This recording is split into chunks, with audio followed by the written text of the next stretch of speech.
I don't know his name. I think he played in The Hobbit, right? I think he played in The Hobbit. Did he?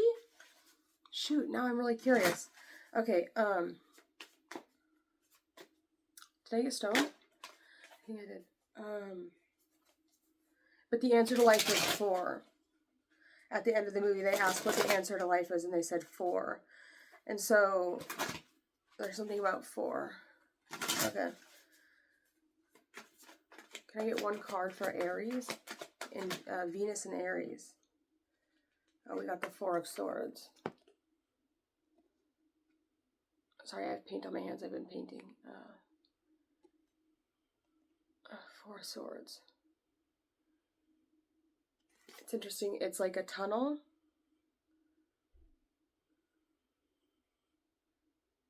Which is really weird. Actually, if you look at it, what are those things? They almost look like udders, don't they? Or like udders, right? Is that what it's saying?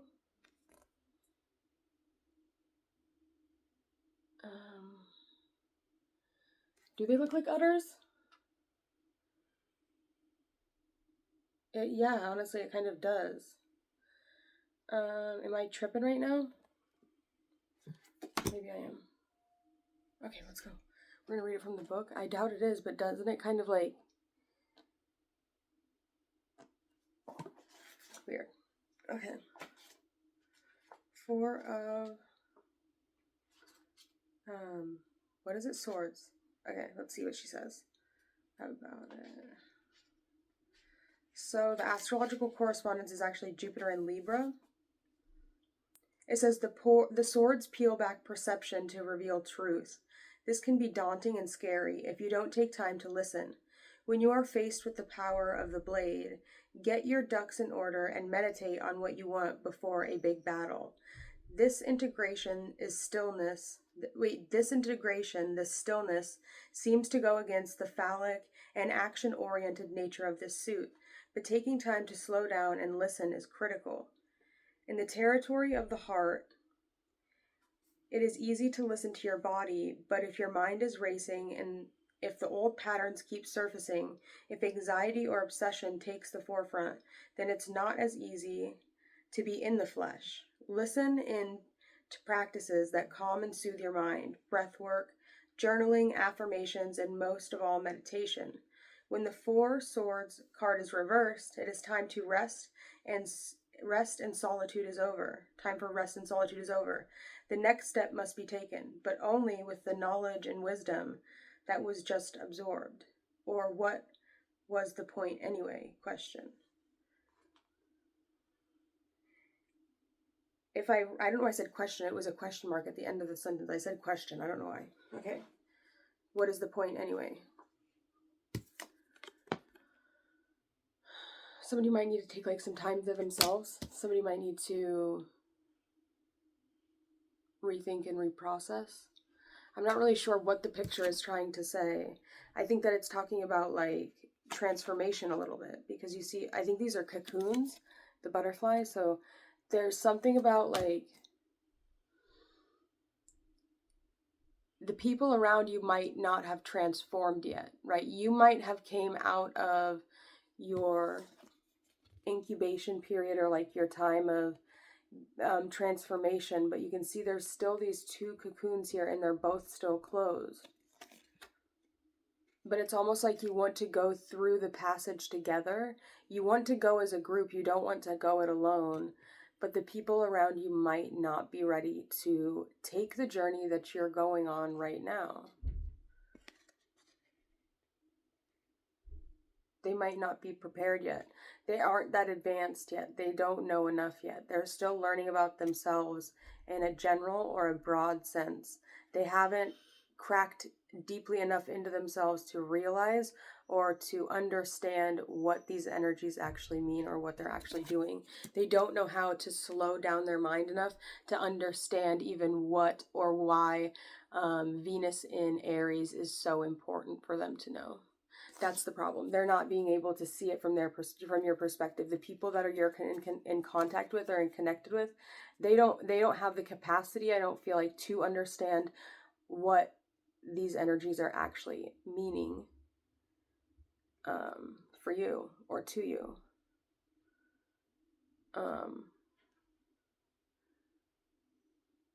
So this could be talking about you, or this could be talking about someone that you're talking to, someone that you're dealing with, someone in your life. You're fully formed, or someone is fully formed and they're just waiting on you, or right, something about being in the middle, if that makes any sense. Sorry, excuse, like my nails aren't the nicest. I had fake nails on, but I took them off. This one's still looking a little bit like I need to have kind of like have hangnails. I have weird nails. Okay, sorry, I don't know. I just showed you my hands really closely. So 4 swords. Resting, right? Also, yeah, I think that's what we have. What was your card? 4 swords. Okay. What did I write down? You need to learn to needing to learn to ground themselves and not jump into love so quickly. Learn to see what they are offering and also what they're getting. Is it equal or unbalanced?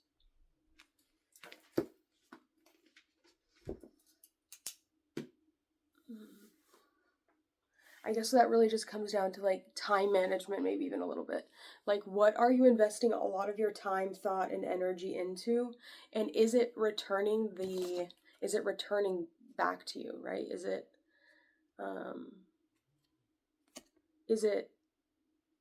it giving as much as it's getting, or is it getting as much as it's giving? Now, the number 4 was something that came out really prominently. So you could have like a Capricorn ascendant if you have Aries in your 4th house. Sometimes for me, like the Gregorian calendar system, I believe that it starts with its new year in Capricorn, which would technically be like, not in Capricorn, in December, which is when Capricorn season starts. But it's also like the end of Sagittarian season. So we need to think about that. And if we were to say just by happen chance, right, that maybe the 1st house doesn't naturally belong to Aries, what if the 1st house belongs to Capricorn? It would kind of make more sense, just because like there's this super massive like black hole in Sagittarius, right? There's the galactic center, which I feel like when I do an all signs reading, a lot of times when I get to Sagittarius, I feel drained, and that's because the energy like gets put through that black hole in Sagittarius A. Does that make any sense?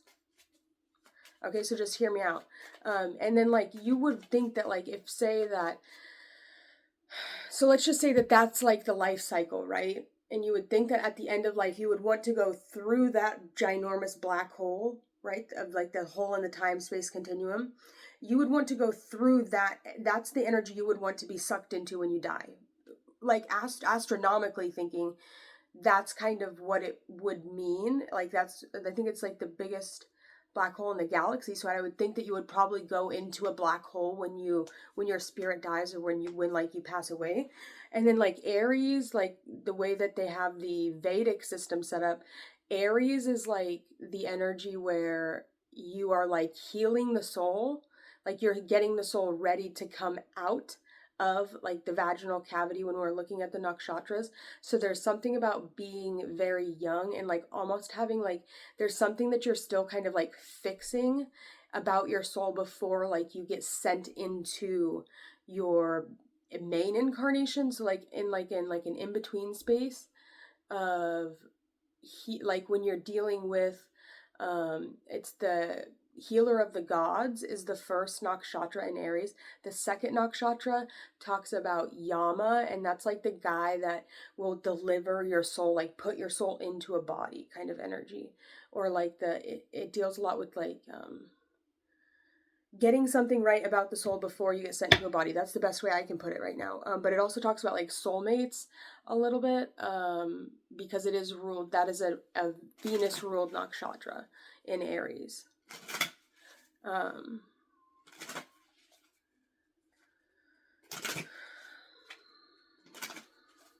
And the symbol there, I believe, is of like the vaginal cavity that you get like birthed out of, is literally what that symbol means. And then it goes to Kritika, which is like the breath.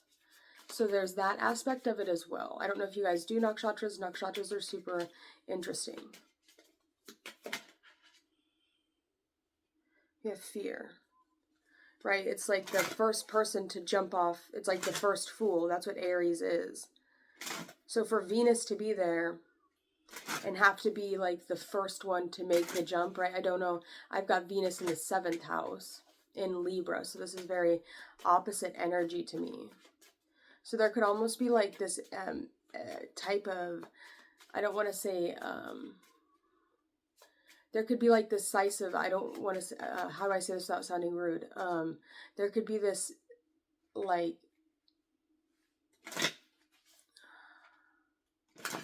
what's the word to use for that? I'm not exactly sure. There's this Queen of Wands energy about it. How would you say, what's the word you would use for that? There's this forceful energy here with Venus in Aries. There's a forceful energy. It's not so much like focused on so much the other person, but it's really focused on the self, right? It's like, and that's when you get to that axis, I feel, of, we were talking about something completely different, weren't we? It would feel like it was important. Okay. Is that making sense? I don't know. You got the 4 of Swords. This has been 17 minutes, so. I believe that the 4 of Wands technically rules Venus and Aries, doesn't it? So I should have done that with a completely different card, right? It was still pretty good, though. It's the 4 of Wands. Let's read that from the book. Because that is actually the card that rules Venus and Aries, right? Oh, shit. Let's see. Yeah, so the astrological correspondence for the 4 of Wands is Venus and Aries. So I don't know. I guess like my subconscious mind, I didn't think about that until just right now. Let's see. I don't need it in this deck, I suppose, but... One moment. Okay, I literally just like went through every single card and it was like at the bottom of the deck. So I literally like looked through every single card to find this. But this is what they have in the 4 of Wands.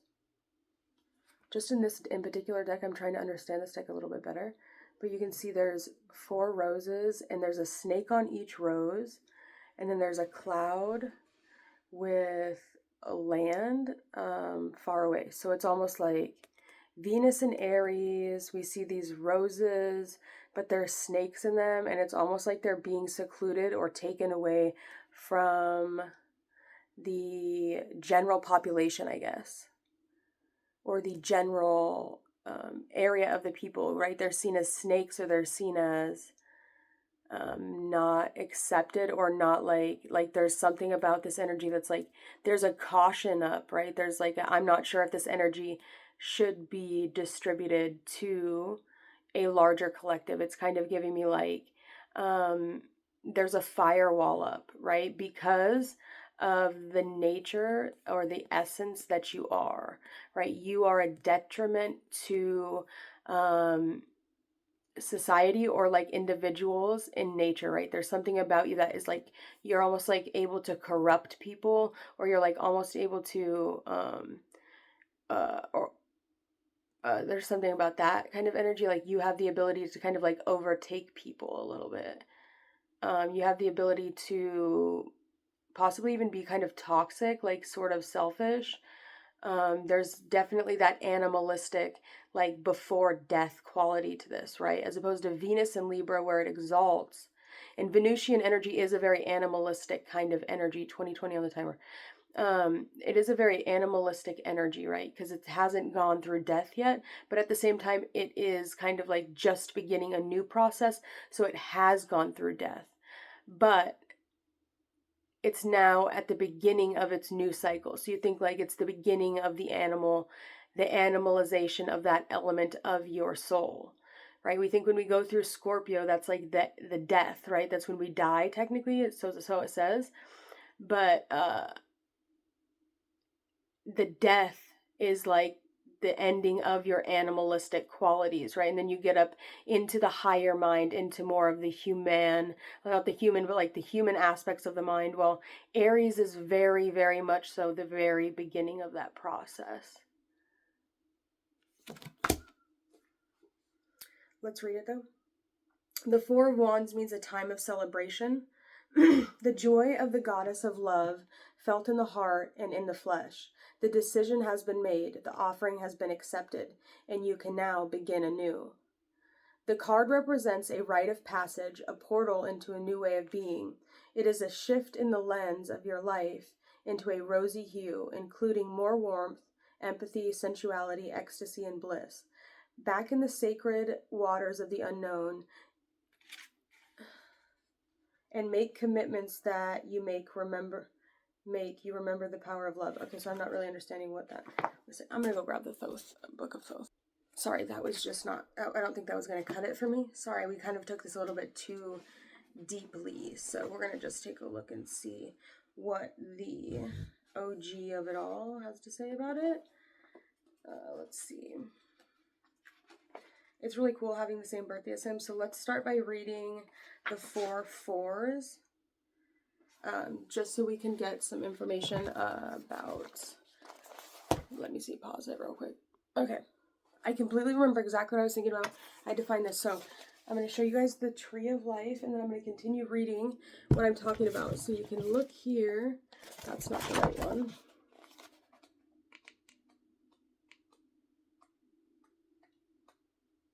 Here we go. So, the Kabbalistic Tree of Life. What is on this chapter? Okay. Kabbalistic Tree of Life. We're looking here at the 4. Don't look at my hand. The 4. The 5. So this is Jupiter. All of the 4s of the tarot belong here. And then 5. I don't know why I pointed to 5, but for some reason that's the path I am currently working through that path in my life. So let's go. So these cards are attributed to Hesed. This is the Book of Thoth by Aleister Crowley. This is Initiation to the Aeon of a Child by Daniel Gunther.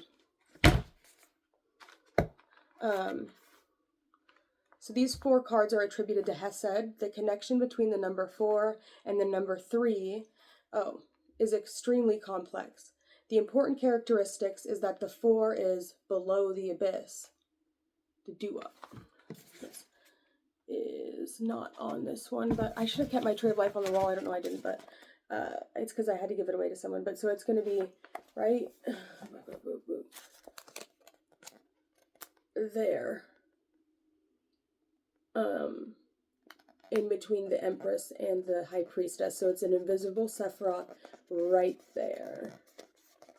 And it's located right on your throat, where I have my birthmark. Directly, like literally, that's the duat in the Tree of Life. So,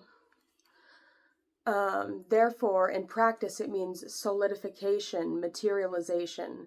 Things have become manifest. The essential point is that it expresses the rule of law. Of law. Whoa.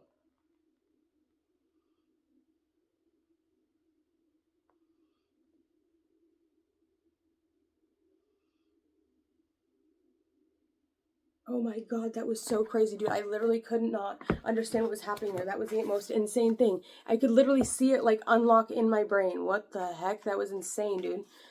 Whoa, that was so crazy. I don't know, that was, you know, like those wooden like block games where you have to like, that's what I was seeing on the page. So, in the wand suit, the card is called completion. The manifestation by Binah has now taken place. This number must be very solid because it is the actual dominating influence on all of the following cards. Hesed, Jupiter, Ammon, the Father, the first below the abyss, is the highest idea which can be understood in an intellectual way. But that is why the Sephirah is attributed to Jupiter, who is the demiurge. What is a demiurge? I think that has to do with like the archons, doesn't it? But I might be wrong.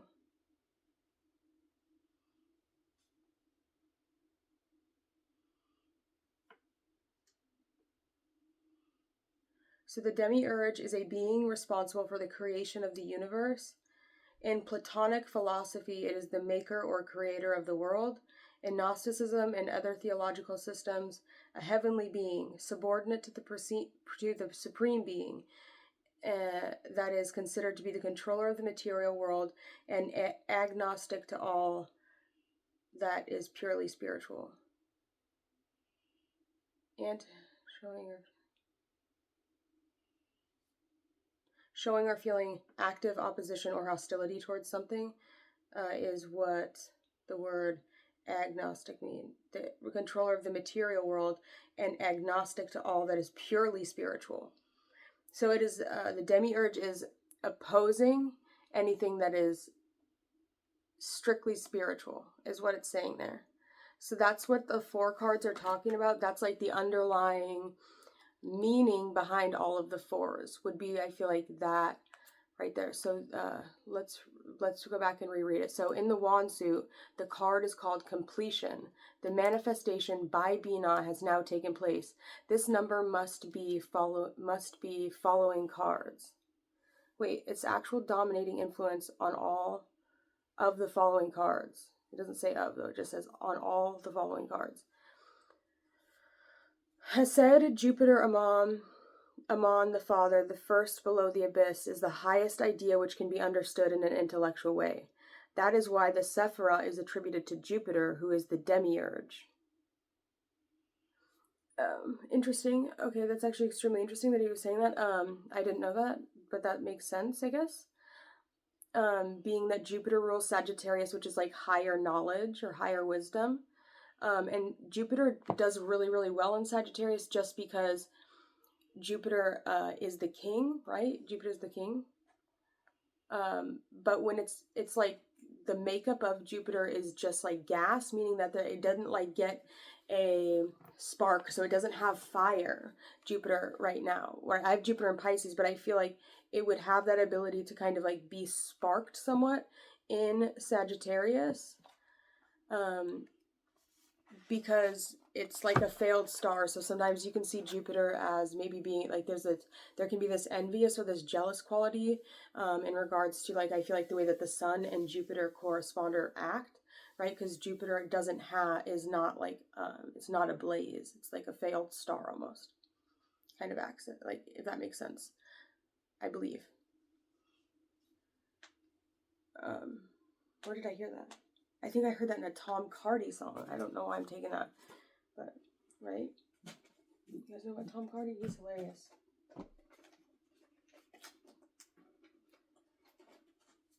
Alright, let's keep reading. I don't know how I got there.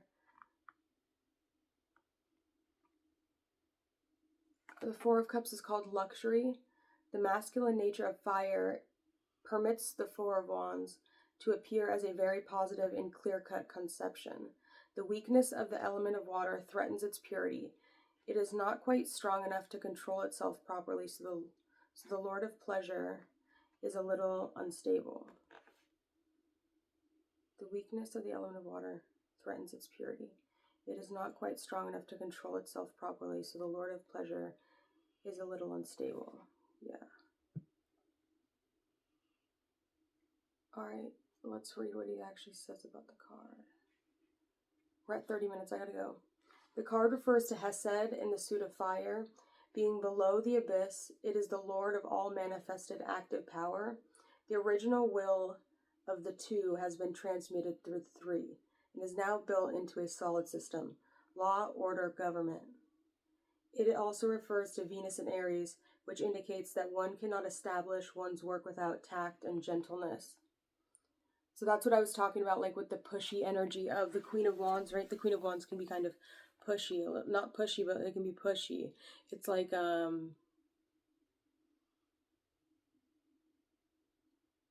when you get to Libra, I'm just saying this because I know, and that's the energy we're in the sky right now, there's this act of like the selfishness of relationships is almost over, where it's like you're not necessarily focused on the higher mind yet, or on higher concepts, or like to the point where your Venus is serving the other people in your life, which is kind of what happens when you get past Virgo, technically, right? It's like that side of the chart is more so about other people as opposed to the self, right? Which you're just learning, you're just here like in regards to yourself, learning how not to be an animal.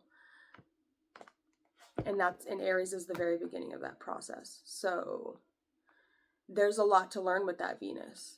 There's still a lot to learn, especially with the Venus exalting in the sign of Pisces. So it's literally like, if you have an Aries Venus, it's like you are definitely new to this and you have not stayed true to this quite yet. So we're going to see how this goes if you stayed to the end of the reading.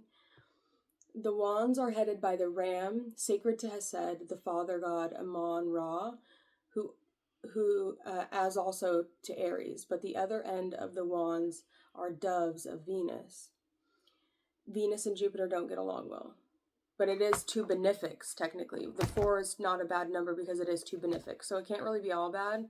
It's just really not so much like about the other person. It's really so much like about you and what you can do, right? Pisces is all about, like, Venus Pisces is all about the dream, the spirituality, like the fantastical nature of everything, while Venus in Libra is very much so about, like, how can I please you? And Venus in Aries is like, bitch, I'm here to please myself. It's not about you, it's about me. Kind of energy is what Venus in Aries, I feel like, is like. In the symbol, the ends of the wands touch a circle, showing the completion and limitation of the original work. It is within this circle that the flames double, as if to assert the balance of the energy, are seen to play. Wait, what? That didn't make any sense. I can't read more Aleister Crowley. I don't like him. He doesn't make any sense to me quite yet. So I'm not sure. I just find it so difficult to, like, concentrate or focus on the things he says in that book. So that's what I have for you guys. This has been 33 minutes and 3 seconds. Do all the things if you want to do all the things, and I will see you guys later.